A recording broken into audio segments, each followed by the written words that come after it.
Hello दोस्तों and welcome. चलिए आज बायोलॉजी के एक सबसे फैसिनेटिंग मिस्ट्री को क्रैक करते हैं। सवाल सिंपल है, आखिर हमारे फीचर्स, हमारे ट्रेट्स एक जनरेशन से दूसरी तक जाते कैसे हैं? आपने कभी सोचा है कि आपकी आंखें आपकी मॉम जैसी क्यों हैं या आपकी हाइट आपके दांत पर क्यों गई है? यही सवाल, यही क्यूरियोसिटी दोस्तों पूरी जेनेटिक्स की नींव है। और आज हम इसी सवाल का जवाब ढूंढने वाले हैं। तो ये रहा हमारा गेम प्लान फॉर टुडे। हम शुरू करेंगे मेंडल से, तो one and only father of genetics. फिर हम आगे बढ़ेंगे, जीन्स और क्रोमोसोम्स के कनेक्शन को समझेंगे, सेक्स डिटर्मिनेशन के अलग अलग पैटर्न्स देखेंगे और आखिर में जेनेटिक डिसऑर्डर्स पर आएंगे। बेसिकली हम एक डिटेक्टिव की तरह स्टेप बाय स्टेप जेनेटिक्स के सारे सीक्रेट्स अनकवर करेंगे। So are you ready? Let's begin. Okay, तो हमारी स्टोरी शुरू होती है ग्रेगर मेंडल से। एक मंक, एक ब्रिलियंट साइंटिस्ट जिन्होंने 1856 से 1863 तक यानी पूरे 7 साल अकेले ही गार्डन पी प्लांट्स पर एक्सपेरिमेंट्स किए और इनहेरिटेंस के वो लॉज बनाए जो आज भी हम पढ़ते हैं। अब एक बड़ा सवाल यह है कि मेंडल ने मटर के पौधे यानी पिसम सटाइवम को ही क्यों चुना? उनका ये डिसीजन एकदम जीनियस था। क्यों? एक तो इसमें कई सारे बिल्कुल क्लियर ऑपोजिट ट्रेट्स थे, जैसे या तो लंबा या छोटा, नो इन बिटवीन। दूसरा, इनकी लाइफ साइकिल छोटी थी, सो रिजल्ट्स जल्दी मिलते थे। एक ही क्रॉस से ढेर सारे ऑफस्प्रिंग मिल जाते थे और उनमें आर्टिफिशियल क्रॉस पॉलिनेशन करना भी काफी आसान था। और हाँ, एक प्रो टिप, ये लास्ट पॉइंट है ना, ये बोर्ड एग्जाम्स में बार बार पूछा जाता है, तो इसे एक स्टार मार्क जरूर लगा लेना। उन्होंने इन 7 स्पेसिफिक कैरेक्टर्स पर फोकस किया और हर कैरेक्टर के, जैसे मैंने कहा, 2 बिल्कुल अलग अपोजिंग फॉर्म्स थे। फॉर एग्जाम्पल, स्टेम की हाइट या तो टॉल थी या ड्वार्फ, बीच का कुछ भी नहीं। और यही क्लैरिटी उनकी डिस्कवरीज का सबसे बड़ा सीक्रेट बनी। इस टेबल को जरा ध्यान से देखिए, कौन सा ट्रेट डोमिनेंट है और कौन सा रिसेसिव, क्योंकि ये आगे बहुत काम आने वाला है। तो मेंडल ने शुरुआत कैसे की? उनका अप्रोच बहुत सिस्टमैटिक था। उन्होंने एक बार में सिर्फ एक ही कैरेक्टर को स्टडी किया ताकि चीजें सिंपल और क्लियर रहें। चलिए हम भी बिल्कुल वही करते हैं और प्लांट की हाइट का एग्जाम्पल लेकर देखते हैं कि ये ट्रेट अगली जनरेशन में ट्रांसफर कैसे होता है। इस एक्सपेरिमेंट को हम कहते हैं मोनो हाइब्रिड क्रॉस। सिंपल है, मोनो का मतलब एक। हम यहाँ सिर्फ एक ही कैरेक्टर यानी हाइट के इनहेरिटेंस को स्टडी कर रहे हैं। एग्जाम्पल के लिए हम एक प्योर ब्रीडिंग टॉल प्लांट को एक प्योर ब्रीडिंग ड्वार्फ प्लांट के साथ क्रॉस करवाएंगे। ये सबसे बेसिक, सबसे फंडामेंटल क्रॉस था जो मेंडल ने परफॉर्म किया। चलिए इस एक्सपेरिमेंट को step by step break down करते हैं। सबसे पहले मेंडल ने ली पेरेंटल या पी जनरेशन, एक प्योर टॉल जिसका जीनोटाइप था कैपिटल टी और एक pure dwarf genotype small T. जब इनको क्रॉस किया तो जो पहली जनरेशन आई, F1 जनरेशन, उसमें सारे के सारे पौधे टॉल निकले। Amazing right? ड्वार्फ ट्रेट तो जैसे गायब ही हो गया था। फिर उन्होंने इन F1 प्लांट्स की आपस में सेल्फ पॉलिनेशन कराई और जो रिजल्ट आया वो माइंड ब्लोइंग था। इस रिजल्ट को आसानी से समझने के लिए हम यूज करते हैं पनेट स्क्वायर। ये एक सिंपल सा टूल है जो हमें सारे पॉसिबल जेनेटिक कॉम्बिनेशंस दिखाता है। और यहाँ देखिए, F2 जनरेशन में टॉल प्लांट्स के साथ साथ वो छुपा हुआ ड्वार्फ ट्रेट वापस आ गया। ये जो स्मॉल टी कॉम्बिनेशन है जो एक ड्वार्फ प्लांट बनाता है, वो फिर से अपीयर हो गया। ओके, सो यहाँ से हमें मिलते हैं 2 सुपर इंपॉर्टेंट रेशियोज। पहला है फिनोटिपिक रेशियो, मतलब बाहर से कैसा दिखता है। आपको 3 टॉल प्लांट्स के बदले में 1 ड्वार्फ प्लांट मिलेगा, इसलिए रेशियो है 3:1। लेकिन जेनेटिकली अंदर की बात करें तो रेशियो है 1:2:1। एक pure tall TT, 2 hybrid tall TT और एक pure dwarf small TT. I am telling you, ये दोनों रेशियोज 3:1 और 1:2:1 नीड और बोर्ड्स के लिए समझ लो गोल्ड हैं, इन्हें बिल्कुल भूलना मत। सोचो, इस एक सिंपल से क्रॉस से मेंडल ने 2 पावरफुल लॉज दे दिए। पहला, लॉ ऑफ डोमिनेंस, जो F1 जनरेशन के रिजल्ट को एक्सप्लेन करता है। वो कहता है कि जब T और T साथ में होंगे तो सिर्फ कैपिटल T यानी टॉलनेस ही दिखेगा। और दूसरा, लॉ ऑफ सेग्रीगेशन, जो बताता है कि F2 जनरेशन में ड्वार्फ ट्रेट वापस क्यों आया, क्योंकि गैमीट बनाते वक्त ये T और T अलील्स एक दूसरे से अलग हो जाते हैं।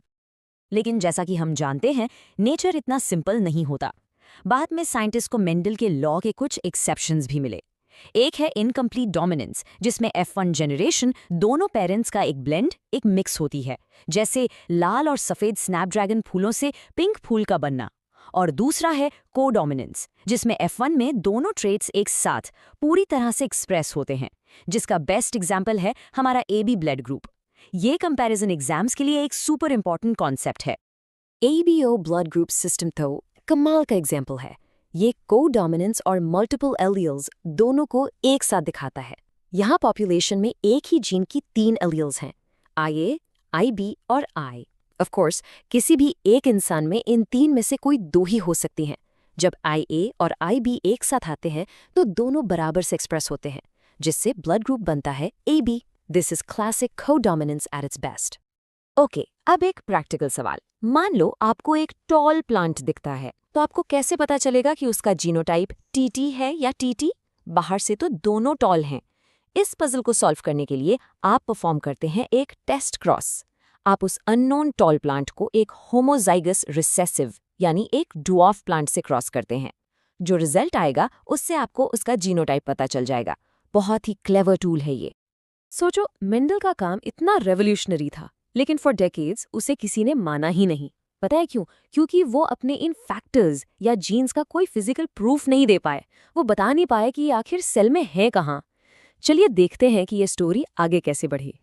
करीब 35 साल तक मेंडल का काम बेसिकली फॉरगॉटन था। फिर 20th सेंचुरी की शुरुआत में टेक्नोलॉजी ने एक जंप मारा। पावरफुल माइक्रोस्कोप्स आ गए और सडनली साइंटिस्ट सेल डिवीजन के वक्त न्यूक्लियस के अंदर ऐसी चीजें देख सकते थे जो पहले कभी नहीं देखी थीं, and they were called chromosomes. ये वो ब्रेक थ्रू था जिसने मेंडल के काम को एक नया जीवन दे दिया। And this was the aha moment. सब कुछ एकदम से कनेक्ट हो गया। वॉल्टर सटन और थियोडोर बॉवरी ने रियलाइज किया कि क्रोमोसोम्स का बिहेवियर बिल्कुल एग्जैक्टली वैसे ही है जैसा मेंडल ने अपने फैक्टर्स के लिए डिस्क्राइब किया था। देखो, दोनों पेयर्स में होते हैं, गैमीट फॉर्मेशन के वक्त सेग्रीगेट होते हैं और अलग अलग पेयर्स एक दूसरे से इंडिपेंडेंटली असॉर्ट होते हैं। ये थी वो मिसिंग लिंक। उन्हें समझ आ गया कि मेंडल के फैक्टर्स यानी जीन्स क्रोमोसोम्स पर ही बैठे हैं। इस क्रोमोसोमल थ्योरी ऑफ इनहेरिटेंस का एक्सपेरिमेंटल प्रूफ दिया थॉमस हंट मॉर्गन और उनकी टीम ने। उन्होंने एक छोटी सी फ्रूट फ्लाई, जिसका साइंटिफिक नाम है ड्रोसोफिला मेलानोगास्टर, उस पर सालों तक काम किया। उनके काम ने इस थ्योरी को कंफर्म कर दिया और इस प्रोसेस में उन्होंने 2 और क्रिटिकल कॉन्सेप्ट्स डिस्कवर किए, लिंकेज और रिकॉम्बिनेशन। अब देखो, मॉर्गन ने पाया कि कुछ जीन्स इंडिपेंडेंटली असॉर्ट नहीं होते। क्यों? सिंपल, क्योंकि वो एक ही क्रोमोसोम पर फिजिकली चिपके हुए हैं, लिंक्ड हैं। इसे कहते हैं लिंकेज। और जीन्स जितने पास होंगे, लिंकेज उतनी ही स्ट्रांग होगी। और रिकॉम्बिनेशन वो प्रोसेस है जो इस लिंक को कभी-कभी तोड़ देता है, जिससे नए नॉन पेरेंटल कॉम्बिनेशंस बनते हैं। मैं बता रही हूँ, ये लिंकेज वर्सेस रिकॉम्बिनेशन नीट के लिए एक सुपर हाई यील्ड टॉपिक है। इस पे अच्छे से फोकस करना। ये है मेंडल का तीसरा और आखिरी लॉ। ये उनके डायहाइब्रिड क्रॉस, यानी जब वो 2 कैरेक्टर्स को एक साथ स्टडी कर रहे थे, उस पर बेस्ड है। बेसिकली ये लॉ कहता है कि एक कैरेक्टर का इनहेरिटेंस दूसरे कैरेक्टर के इनहेरिटेंस से कंप्लीटली इंडिपेंडेंट है। लेकिन एक कैच है। याद रखिए, ये लॉ तभी ठीक से अप्लाई होता है जब जीन्स अलग-अलग क्रोमोसोम्स पर हों या एक ही क्रोमोसोम पर बहुत दूर-दूर हों। इस आइकॉनिक रेशियो को हमेशा याद रखिए, 9:3:3:1। जब भी आप ये रेशियो देखें ना, आपके दिमाग में तुरंत डायहाइब्रिड क्रॉस की घंटी बजनी चाहिए। ये रेशियो तभी आता है जब 2 हेट्रोजाइगस पेरेंट्स के बीच क्रॉस हो रहा हो और दोनों जीन्स इंडिपेंडेंटली असॉर्ट कर रहे हों। तो अब हम जानते हैं कि जीन्स क्रोमोसोम्स पर हैं। तो ये क्रोमोसोम्स सेक्स जैसी फंडामेंटल चीज़ को कैसे डिसाइड करते हैं? चलिए, अलग-अलग स्पीशीज़ में इसके जो डिफरेंट मैकेनिज्म्स हैं, उन्हें एक्सप्लोर करते हैं। इंटरेस्टिंग बात यह है कि अलग-अलग स्पीशीज़ इसको अलग-अलग तरीके से करती हैं। ह्यूमंस में XXXY सिस्टम है, ग्रासहॉपर्स में एक्सोटाइप होता है, बर्ड्स में ZWZZ टाइप है, जिसमें फीमेल हेट्रोगेमेटिक होती है, और हनी बीज में तो सिस्टम ही बिल्कुल अलग है, जिसे हैप्लोडिप्लॉइडी कहते हैं। एग्जाम में अक्सर ये सवाल आता है कि इनमें से हेट्रोगेमेटिक सेक्स कौन सा है, यानी कौन 2 अलग तरह के गैमीट्स प्रोड्यूस करता है। इस पॉइंट को नोट कर लीजिए। चलिए ह्यूमंस की बात करते हैं। फीमेल्स XX सिर्फ एक ही तरह के एग प्रोड्यूस करती हैं, जिसमें X क्रोमोसोम होता है, सिंपल। जबकि मेल्स XY दो तरह के स्पर्म प्रोड्यूस करते हैं, 50% एक्स क्रोमोसोम वाले और 50% वाई क्रोमोसोम वाले। तो इसका मतलब क्या हुआ? इसका मतलब ये है कि बच्चे का सेक्स मेल पेरेंट का स्पर्म डिटरमिन करता है और हर प्रेगनेंसी में मेल या फीमेल होने की प्रोबेबिलिटी बिल्कुल 50-50 होती है। अब तक हमने देखा कि जेनेटिक इन्फॉर्मेशन आगे कैसे पास होती है, लेकिन क्या हो अगर इस इन्फॉर्मेशन में ही कोई गलती हो जाए या कोई अचानक बदलाव आ जाए? इसी प्रोसेस को, इस सडन चेंज को हम कहते हैं mutation. So what is a mutation? ये डीएनए के सीक्वेंस में होने वाला एक अचानक बदलाव है और यही सारी जेनेटिक वेरिएशन का अल्टीमेट सोर्स है। सोचो, रिकॉम्बिनेशन तो सिर्फ मौजूदा वेरिएशंस को शफल करता है, पर बिल्कुल नए वेरिएशंस वो म्यूटेशन से ही आते हैं। ये छोटे से छोटे हो सकते हैं या बहुत बड़े भी। मोटे तौर पर हम इन्हें दो टाइप्स में क्लासिफाई कर सकते हैं। पहला है पॉइंट म्यूटेशन, जिसमें डीएनए के बस एक सिंगल बेस पेयर में चेंज होता है, जिसका क्लासिक एग्जाम्पल है सिकल सेल एनीमिया। और दूसरा है क्रोमोसोमल म्यूटेशन, जो एक बहुत बड़े स्केल पर बदलाव है। इसमें या तो क्रोमोसोम का स्ट्रक्चर ही बदल जाता है या पूरे क्रोमोसोम का नंबर ही कम या ज्यादा हो जाता है। अब हम इन सब प्रिंसिपल्स का रियल वर्ल्ड इम्पैक्ट देखेंगे जेनेटिक डिसऑर्डर्स को स्टडी करके। आई मस्ट टेल यू, ये सेक्शन आपके एग्जाम्स, चाहे वो बोर्ड्स हों या नीट, के लिए एक्सट्रीमली इंपॉर्टेंट है, so please pay close attention. हम इन डिसऑर्डर्स को दो मेन कैटेगरीज में डिवाइड करते हैं। पहली, मेंडेलियन डिसऑर्डर्स, जो एक सिंगल जीन में म्यूटेशन या ऑल्टरेशन की वजह से होते हैं, और दूसरी क्रोमोसोमल डिसऑर्डर्स, जो पूरे के पूरे क्रोमोसोम के लेवल पर प्रॉब्लम होने से होते हैं। चलिए मेंडेलियन डिसऑर्डर का एक classic case study sickle cell anaemia को डिटेल में एनालाइज करते हैं। ये, एज आई सेड, नीट का एक बहुत ही इंपॉर्टेंट टॉपिक है। Okay, this slide is just wow. It shows so clearly कि कैसे एक छोटा सा टाइनी सा बदलाव कितनी बड़ी प्रॉब्लम क्रिएट कर सकता है। देखो, just one DNA based change, एकदम सिंगल लेटर ए से टी, और पूरी कहानी पलट जाती है। GAG बन जाता है GUG। इससे हीमोग्लोबिन प्रोटीन में ग्लूटामिक एसिड की जगह वेलिन आ जाता है, और इस एक छोटे से बदलाव से रेड ब्लड सेल्स का शेप बाइकॉन्केव से सिकल यानी दराती जैसा हो जाता है, जिससे ये बीमारी होती है। ये टेबल हाई यील्ड इन्फॉर्मेशन है, इसे अच्छे से याद कर लीजिएगा।